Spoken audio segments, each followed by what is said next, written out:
my mantra is really to be able to keep people who are trained in public health to do public health and people who are invested in health equity, that we've been doing this since day one, is to fight the good fight. And we've got to remain here because we are desperately needed.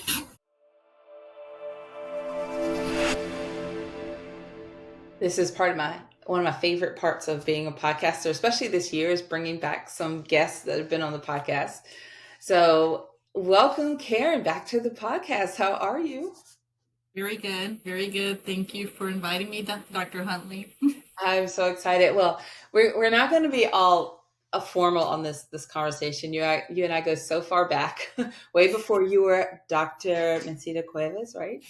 But you and I you were on the podcast and we've met multiple times in person and we've just kept in touch over the years. And it's crazy to me to think about how much the time has gone by, how quickly. You were in episode 108 initially. I pulled that up just as we were chatting and getting ready to record. And now this is episode, what did I say, 370? I just a lot of episodes have passed, but a lot of time has passed and changes have been brought forth in my career. So excited to be part of the conversation today. Yes. I am excited to have you here. And yes, there are so many things that has changed in your path. And so let's just start from the beginning, because some people have not been listening to the podcast that long and they may not have heard that episode. So let's start with introduction. Tell everyone a little bit about yourself and what you're doing now. So currently right now, I'm the Senior Director of Health Equity at the National Health Council, and that's based out of Washington, D.C. And the National Health Council is the leading organization in patient advocacy. So we represent more than 170 organizations that cover the gamut in between the chronic disease, the rare disease space, and everything in between, because we also have associations, we also have industry partners as well. And a lot of that conversation is pivotal because, as we know, our diverse communities are impacted by a variety of disease and conditions. So, for example, I just came off of a call that we did on FDA and the clinical trial guidance, and what does that mean for our diverse communities.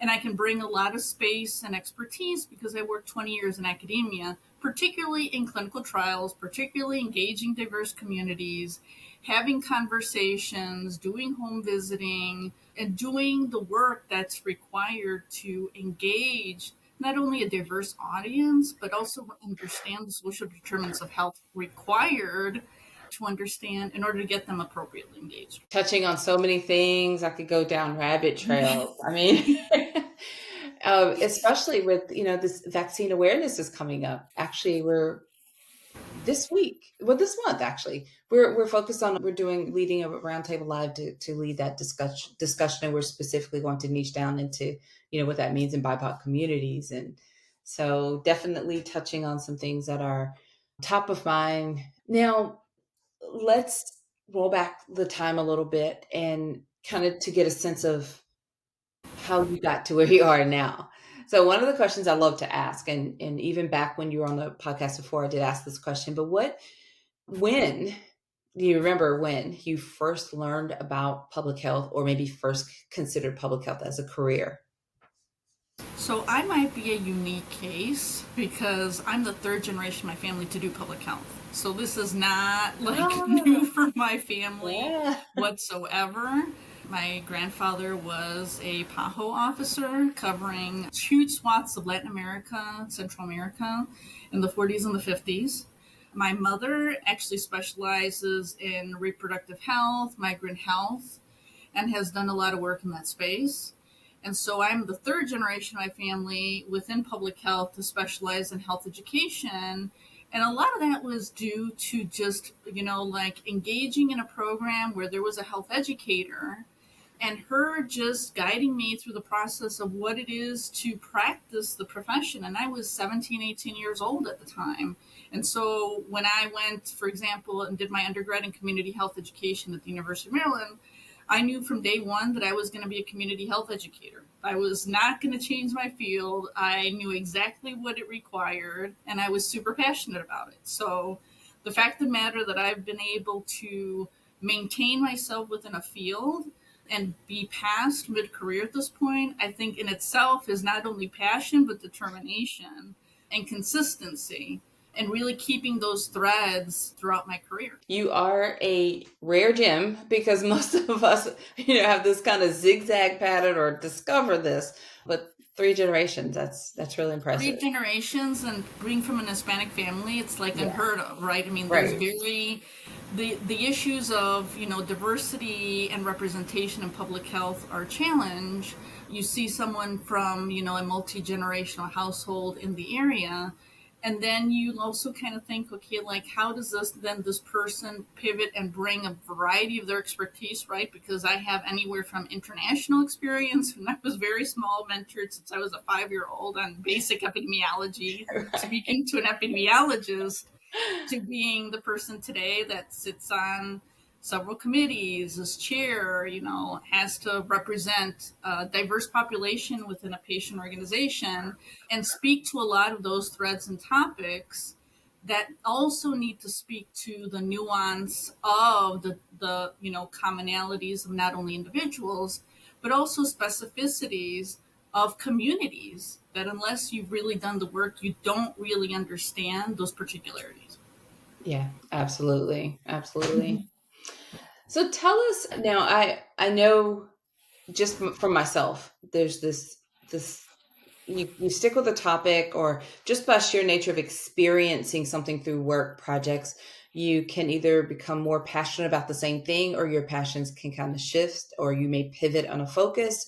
So I'm curious to know, is there a particular population or public health problem that you are most passionate about now? I don't know if that's the same as before, or if anything's changes, but share as much as you'd like on that.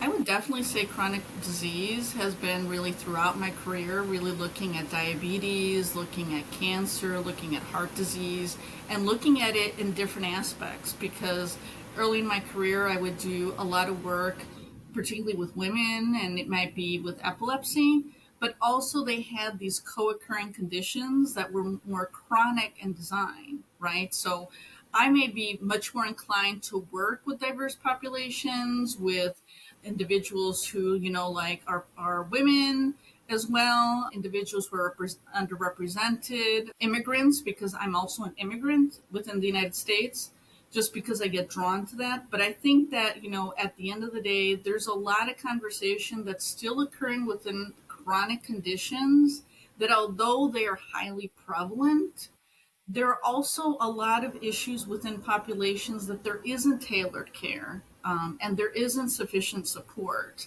So it really calls to me, like a need for action within the chronic disease space. And then how then do we appropriately not only engage populations, but then the issues of access to care, right? Now I'm representing an organization that is patient driven, but if you look at, for example, navigation, or if you have chronic issues related to chronic disease, it really becomes like a sequelae of events that is really challenging for the individual, particularly when we look at, communities that are like necessarily older populations, right? We sometimes want to function in the present, but we also need to be tailoring to populations that are older to essentially see then how are then we providing supportive care for these individuals. They're living longer, but we don't necessarily have safety net services for these communities as they're continuing to grow, and we need all of these essential elements in order for them to thrive.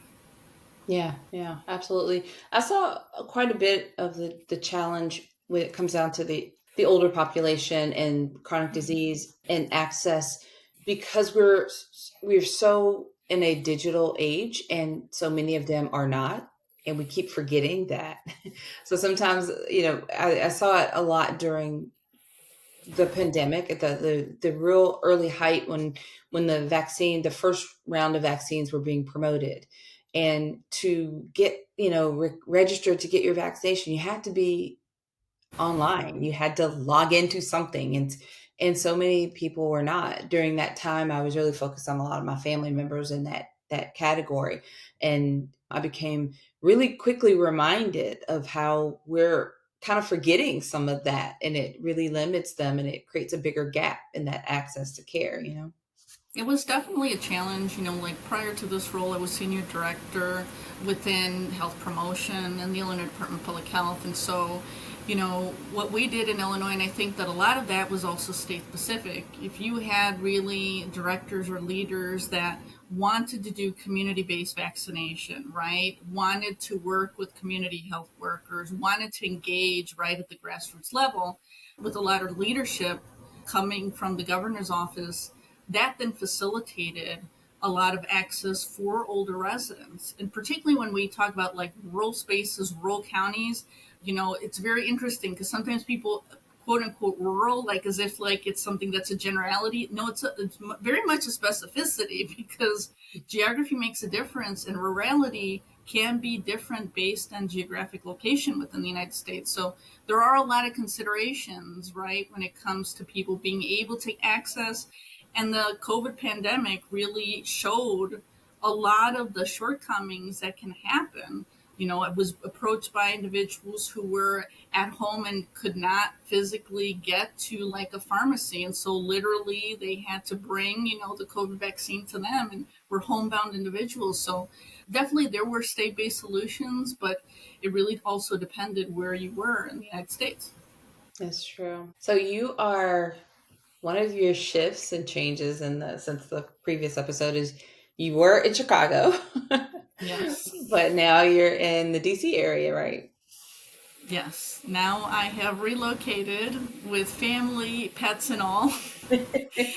We will be marking a year in another week or so for our official arrival Wow. into the DC area, and really saw a lot of opportunity, right, and growth. When I was provided this opportunity for, leading health equity with the National Health Council, it provides a lot of being able to bring the experience from the grassroots level up to the national level, right? Because I think that the challenge is sometimes, really getting those people who have the professional real world experience to then represent those that then can say, okay, this person generally knows what it is like and has done the work to really be able to have the positionality on these topics because they know the operations, they know the logistics, they know the challenges of, the field or the area or the topic. And so, I welcome to be part of being part of that conversation because I think particularly in health equity, we really need to appreciate, like those experiences and those professionals that bring that level of expertise. Yeah. So tell me a bit about, a question like a typical day for you, if there's a typical day or type of project, like the type of work that you're able to, to dive into and get involved in, and how does that feel?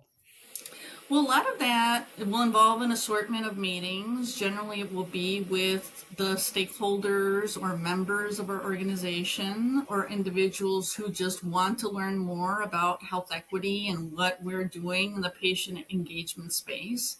We've also built out a lot of, like affinity groups and support groups for our members so that they're not alone, that they're part of a larger conversation on health equity as we know that we are entering into potentially perilous political times in which we're talking about health equity, but also the intersecting closer topic of DEI, which in and of themselves are two totally different topics, but for some reason with certain individuals want to be intertwined. So really making sure that health equity, and we, consider that, like affordability, accessibility, health literacy is part of the conversation. So a lot of my day generally goes to those types of, like meetings, talking to other health equity leaders that, lead in the space.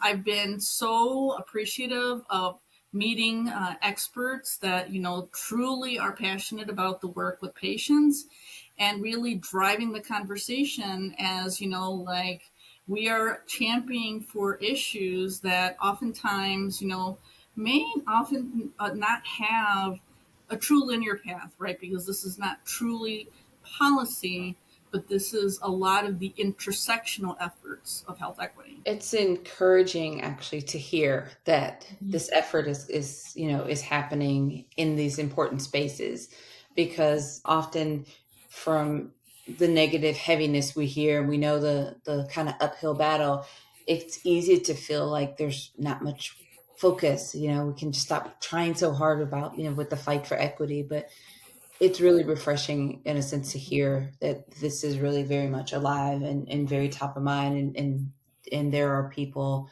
and organizations that are really making this a priority. And that are invested, right? So like Mhm. early in my career, I worked with like promotoras de salud. Okay, those are the community health workers in Latino communities. And so, in order to really be invested in health equity as well, most of us have been doing this our entire career, right? It was just renamed, it was something else, it was not necessarily the labeling of health equity. But we've been doing this essentially our whole like entire career to really talk about, like disenfranchised communities, talking about diverse communities, talking about the assets too, right? Like we talk about challenges with our BIPOC communities, but also what are the assets? Like we truly have assets. We bring things to the table. We have lived experiences that are unique, and we have to be vocal about that. Yes. I'm Mhm. loving that you brought that up too, because, that is the focus. And for consulting, those are the clients, the large nonprofits, the government agencies that are serving BIPOC communities. Those are the clients that we solely work with now. And I hear this often, but recently with one of my clients, a tribal organization, it's an intention to bring up those positive aspects. We've been historically loved and supported, not just talking about where we're missing out or where we're lacking, but where we're thriving. And there is so much that's unique to each culture, and that we need to position ourselves as the practitioner coming in to learn from the community and look for those wins and look for the different those nuances that are not just about a gap or disparity or what you're missing or what you're lacking. And that perspective, even that slight shift, can completely change the dynamic of the conversation, the outcome of a program, the engagement with the community. It's those things. I get a little wound up about it, but just hearing you talk about this and through your work is really just reassuring, Think because that it's also like the empowerment, right? Because yeah, foundationally, I'm a health educator, and health educators really foundationally look at behavior change and the role of behavior change and what are the theoretical models associated with that. But in order to really drive behavior change, you need to really have community investment in order to do that, right? Like, sometimes we don't talk about things like, like the role of like spiritual health, right? For mhm, example, that also drive the conversation, the role of mental health that really can influence, like what are roles of peer groups and not just during youth, right? Like also in adulthood. Sometimes we're always so focused in like the young people, which I do have young, like not so young children anymore, right? They're more in their teens, but they don't think that, adults, even in our, like mid career past, continue growing and evolving, right? right, But we also need to think that, like targeted communities are also growing and evolving in their own ways, right? Either yes, through their community groups, through their social groups, fraternities and sororities. All of those entities are constantly at play. And then how then does that impact health? I think is part of the critical conversation. yeah. Ew, I like this. Mm-hmm. We could go on and on, right? So I'm going to ask you, I guess maybe a little bit of a shift. What I found on the podcast, and we didn't do this before when you were a guest, but I like to connect the dots. I think it's really nice, and especially now that so many people are still asking the question, well, what really is public health, and trying to understand epidemiology, and just providing this applied definition, this especially after hearing this conversation and getting to know you, there are a couple of questions I just like to ask you, and it's not looking for this textbook response, but just from your own experience and what does it mean to you, type of thing. So the first question is, how does the understanding of public health help you to better serve the clients and community and have a greater impact? Well, I mean, for me, that's almost like a capstone topic, right? We could Right? write a 150-page paper on that. But I think if I were to like put it in a nutshell, I mean, I think public health and its intersectionalities has a lot of, like ending points, and it's not just understanding public health within the confines of a public health department or a public health organization. For me, public health is everywhere at all times, all day, 24/7.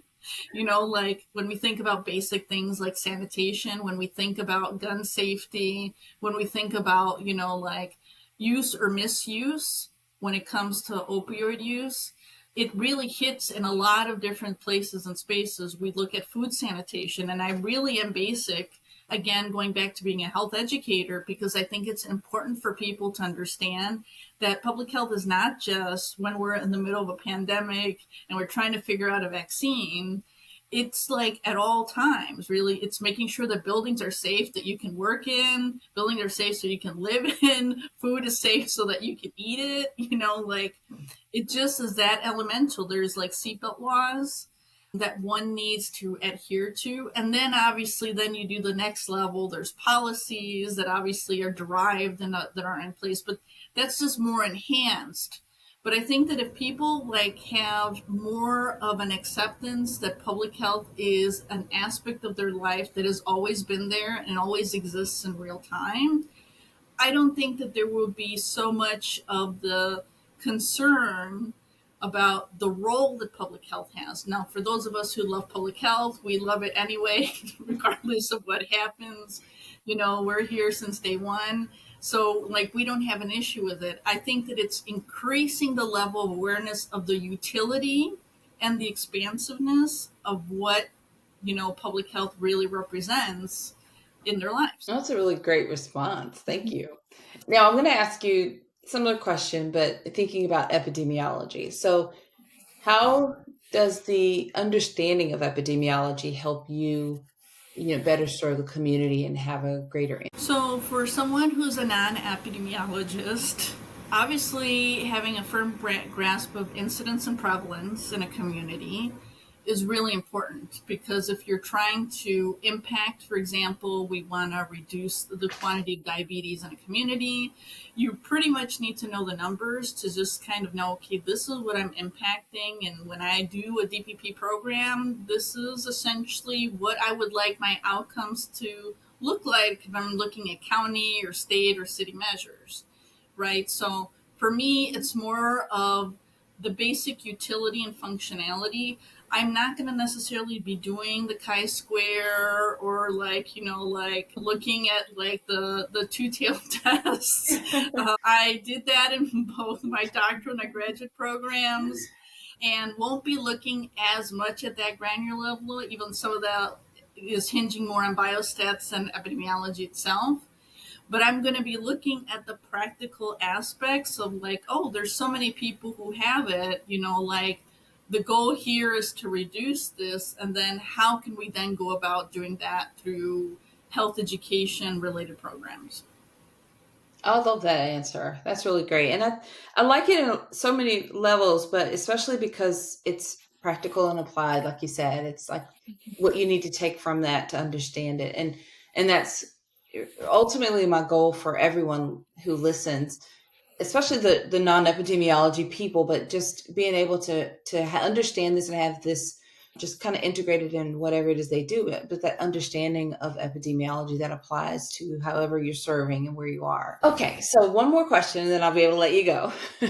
We have a mixture of people that listen to the podcast. We have students, we have up to senior career professionals and all in between. But is there one bit of advice that you could share with someone who may be listening and also interested in similar work that you're doing? I would say that if like you're truly interested in like health equity or public health or a lot of these related topics, you really have to be persistent in it.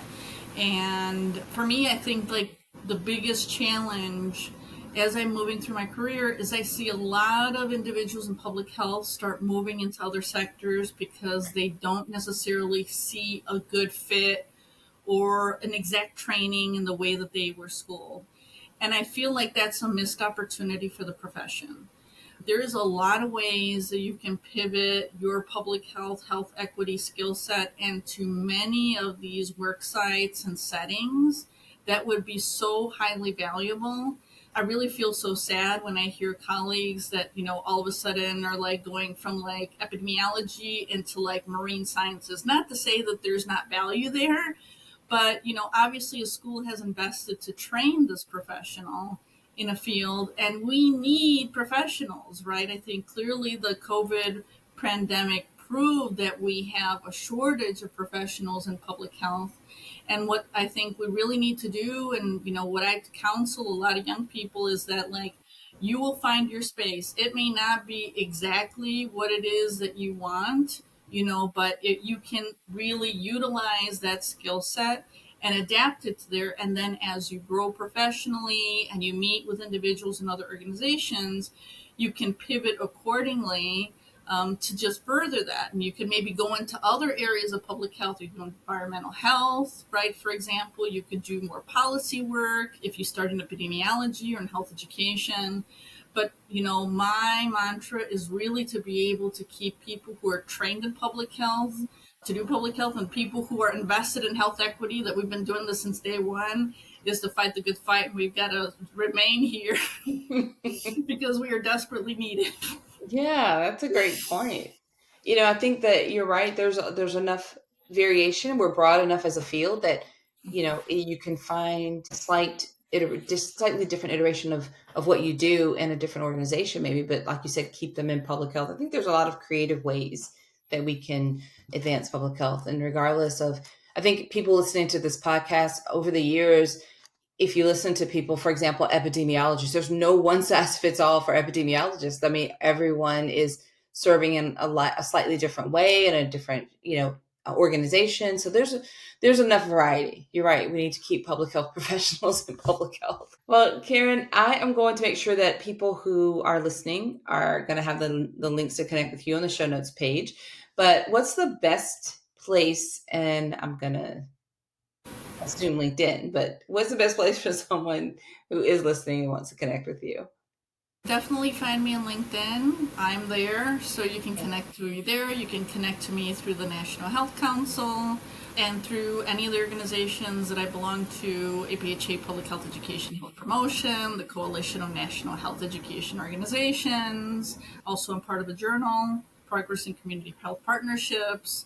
So you're going to see me in a lot of different places and spaces. So please reach out and engage with me, and more than willing to have a conversation. I get requests a lot of time from particularly young professionals seeking just an extra ear and advice as to what to do with the next step in their career. So definitely will appreciate having more. Oh, that sounds great. Well, thank you so much. It's been great to catch up with you. I know that at the time of this recording, we're a couple of months away from the American Public Health Association's annual meeting, and I look forward to seeing you there. It's always fun to get a chance to share a moment with you in person. So that's going to be a lot of fun. Definitely. And please come to our sessions. Yes. Thank you, Karen, so much. I really appreciate you taking time to join me and to just catch up on this episode and to generously share with everyone here as well. Okay, thank you.